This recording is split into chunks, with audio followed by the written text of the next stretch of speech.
はい、皆さんこんにちは。立花さゆりです。いきなりですが、この人の話すごいわかりやすいなって思う人、周りにいませんか？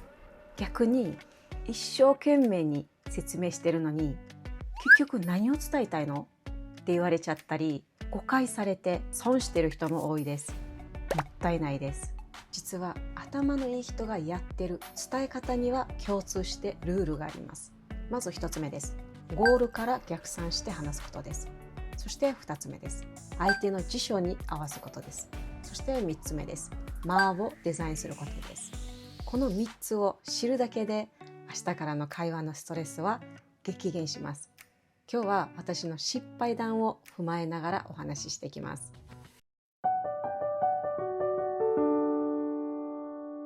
まず1つ目のゴールから逆算して話すことです。これはプライベートでも仕事でも一番大事です。頭のいい人は話し始める前に相手にどうなってほしいのか、相手にどうしてほしいのか、そのゴールを先に決めています。例えばアドバイスが欲しいのか、それかただ単に聞いてほしいだけなのか、それか何かを決めてほしいのか。よくある失敗が思いついた順番にダラダラと喋ってしまう。そうすると相手は結局何が言いたいん？どうしてほしいん？ってなります。その代わりに話し出す前にまずゴールを提示することです。例えばちょっと話があるんですけど、これ怖いね、やめときます。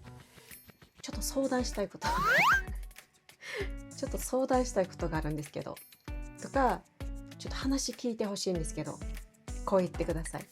そうすると会話はとてもスムーズにいきます。そして相手は安心します。そしてこの人できるなっていうふうに一瞬で思われます。ここまででゴールから逆算して話すは OK ですよね。でもゴールが伝わっても内容が伝わらなかったら意味がないですよね。それが2つ目の相手の事象に合わせることです。頭のいい人っていうのは難しい言葉を使いません。本当の知性っていうのは難しいことを誰にでも分かるように簡単に伝える力なんです。池上彰さんですよね。例えば相手が専門外の人だったら専門用語は使わない。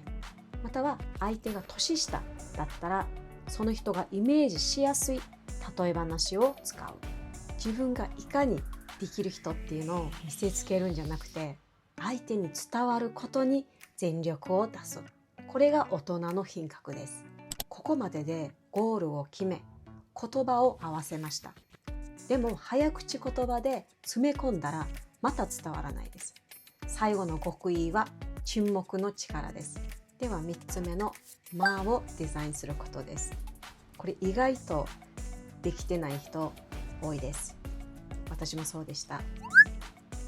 一生懸命伝えようとするとついつい早口で詰め込んじゃいません？でも相手が情報を処理する時間を作ってあげないと、どんないい話でも右から左に抜けていってしまいます。一番伝えたい大事なポイントの前後で2秒黙ってみることです。この間があるからこそ言葉に重みが生まれます。私この間をデザインすることがどんだけ大事なのか身をもって体験しました。私26歳の時に起業してるんですけど、面接に来られた方を雇うことにしたんです。その面接当日にお仕事のやり方、説明全部を抜かりなく説明したつもりだったんですよ。そしたら次の日から連絡が取れなくなった経験があります。きっとこの間がなかったんでしょうね。はい、すごい後悔しました。では今日のお話をまとめます。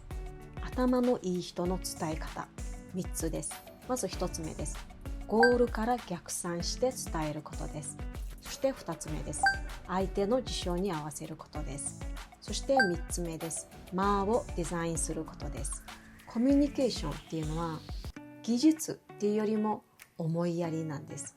ぜひ皆さん明日からこの3つを意識してみてください。そして役に立ったよっていう方はいいねボタンとそしてチャンネル登録もよろしくお願いします。ここで皆さんに質問です。この3つのうちにどれを一番意識したいと思いましたか？ぜひコメントで教えてください。では続きまして、さゆり先生の小話コーナーです。どうぞ。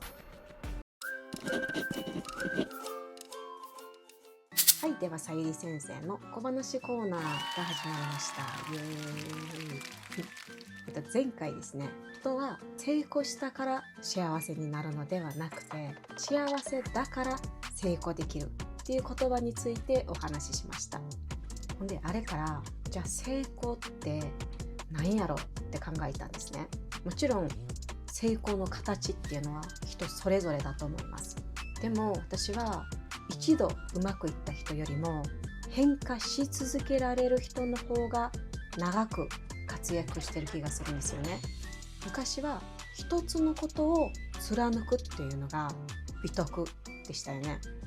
でも今の時代っていうのは変化がものすごい早いじゃないですか。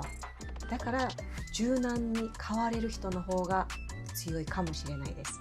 それで成功とはって考えた時に、成功するのには成功し続けないといけないという結論になりました。そして他にこんな面白い言葉があります。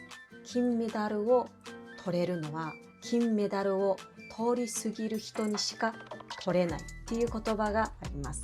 これはどういう意味かと言いますと、本当に強い人は金メダルの先を見てるってことです。ゴールした瞬間に止まるのではなくて、その先まで成長し続けられる人が本当の意味で強い人なんでしょうね。って言いながら私もまだまだ修行中です。